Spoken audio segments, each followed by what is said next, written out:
Assalamualaikum warahmatullahi wabarakatuh. Perkenalkan, nama saya Nurul Anifah dari kelompok 18 yang pada kesempatan kali ini akan membahas mengenai jenazah. Yaitu yang pertama, bagaimana cara memandikan mayat remuk atau hancur dan korban mutilasi.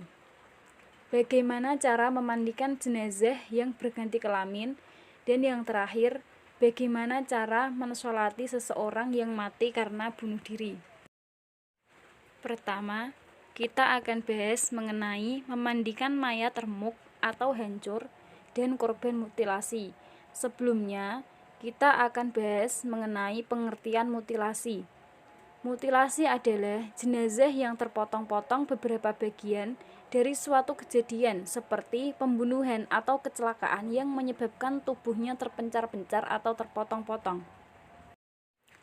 Dalam pengurusan jenazah remuk dan korban mutilasi, ada 3 pendapat dari fuqaha. Di antaranya, golongan pertama berpendapat bahwa mayat yang termutilasi tetap dimandikan, dikafankan, dan disolatkan. Dalam pengurusan jenazah, pendapat pertama ini mewajibkan memandikan anggota tubuh si mayat yang terdapat.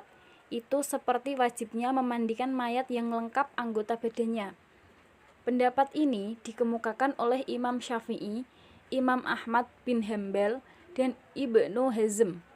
Imam Syafi'i berkata, "Kami mendapat berita bahwa di waktu perang berunta, seekor burung menjatuhkan sepotong tangan manusia di Mekah. Tangan itu adalah tangan Abdurrahman bin Aitab bin Asid.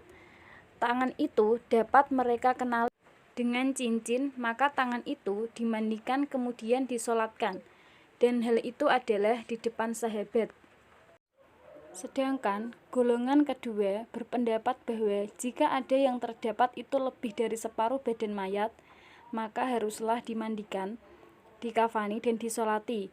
Namun jika tidak, maka tidak wajib dimandikan dan disolatkan.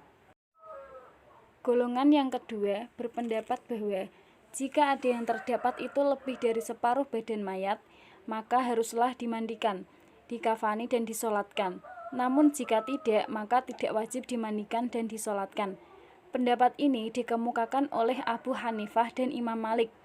Pendapat ini semata-mata hasil ijtihad mereka. Abu Hanifah dan Imam Malik berkata, yang artinya, jika ditemukan lebih dari separuhnya, hendaklah dimandikan dan disolatkan. Namun jika kurang, maka tidak perlu dimandikan dan disolatkan. Sedangkan golongan ketiga dari Imamiyah berpendapat bahwa kalau ditemukan dari sepotong anggota badan mayat adalah dadanya atau sebagian lainnya yang mengandung hati, maka hukumnya persis seperti hukum terdapat mayat yang sempurna, yaitu wajib dimandikan, mengkafani, menyolati, dan mengubur. Namun tidak ada sepotong saja dari anggota tubuhnya yang mengandung hati atau sebagainya seperti dada tapi terdapat tulangnya, maka ia wajib dimandikan dan dibungkus dengan sehelai kain kemudian dikuburkan. Tapi bila ia tidak terdapat tulang di dalam anggota tubuh yang ditemukan itu, maka ia hanya dibungkus dengan sehelai kain dan dikuburkan, tidak usah dimandikan.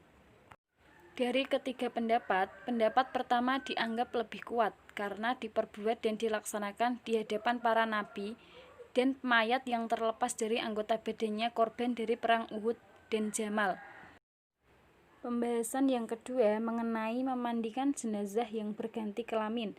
Berganti kelamin artinya mengubah jenis kelamin dari laki-laki menjadi perempuan atau sebaliknya.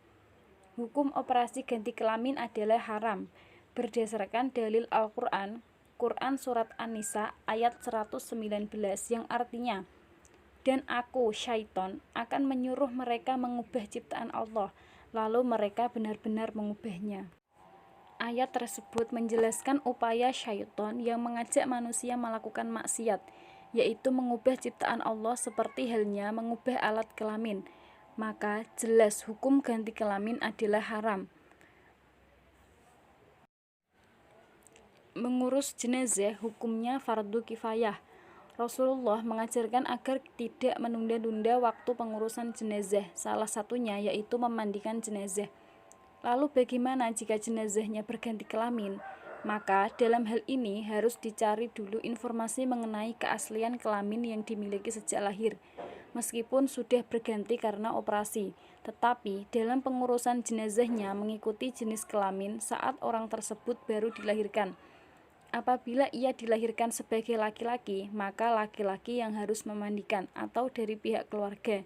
Begitupun sebaliknya, apabila ia dilahirkan sebagai perempuan, maka perempuanlah yang memandikan. Yang terakhir yaitu pembahasan mengenai bagaimana cara mensolatkan jenazah yang meninggal karena bunuh diri. Bunuh diri merupakan upaya yang disadari dan bertujuan untuk mengakhiri kehidupan individu secara sadar dan berhasrat serta berupaya melaksanakan hasratnya untuk mati. Hukum mensolati orang yang mati karena bunuh diri ada dua pendapat. Yang pertama, menurut pendapat Imam Syafi'i, mensolati jenazah yang meninggal karena bunuh diri, hukumnya tetap wajib disolatkan apabila orang tersebut beragama Islam. Suatu riwayat menyatakan, yang artinya, siapa yang bunuh diri atau curang di dalam ghanimah, dia dimandikan dan disolatkan. Demikian menurut mazhab kami Imam Syafi'i. Sedangkan pendapat yang kedua, yaitu menurut Samurah. Beliau mengisahkan yang artinya, seorang lelaki bunuh diri dengan pisau. Maka Rasulullah SAW bersabda, kalau saya, maka saya tidak sholatkan dia. Nabi tidak bersedia mensolatinya dengan landasan agar memberi dampak jera kepada pelaku bunuh diri. Namun Rasulullah menyetujui para sahabat yang menyolati meskipun Rasulullah enggan menyolatinya sebagai hukuman terhadap kemaksiatan dan sebagai pelajaran bagi orang lain atas perbuatannya.